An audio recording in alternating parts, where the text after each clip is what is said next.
A little bit about child abuse by Dr. Michelle Stevens. Child abuse is when a parent or caregiver, whether through action or inaction, causes harm to a child. There are many forms of child abuse, including physical abuse, sexual abuse, emotional abuse, and neglect. Growing up in a home where there is domestic violence, substance abuse, or other scary, chaotic parental behaviors is also a form of abuse. About 1 in 4 adults say they were abused as children. The true number is probably higher, as many adults don't realize that their parents' harsh punishments, neglect, abandonment, substance abuse, or violent behaviors are forms of child abuse. More than 2/3 of all child abuse is the result of punishment that got out of hand. Parents who have unrealistic expectations for their children's behavior are more likely to commit child abuse, as are parents with anger management problems.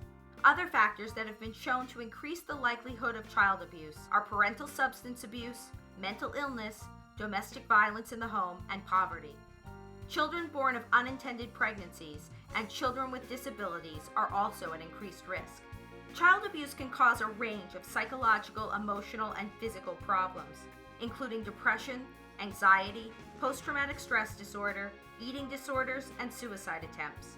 Adults who were abused as children are at increased risk for low self-esteem, dissociative symptoms, and difficulties with trust in relationships. Adults who experienced abuse or neglect during childhood are more likely to suffer from physical ailments such as allergies, arthritis, asthma, bronchitis, high blood pressure, and ulcers. They may also be at increased risk for developing cancer.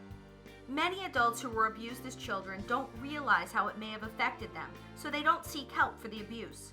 Instead, they eventually enter psychotherapy for secondary issues like anxiety, depression, substance abuse, and relationship problems. During the course of therapy, victims of child abuse often begin to see a link between their current problems and their past abuse. In remembering the abuse and mourning its damage, survivors can free themselves to lead more fulfilling lives.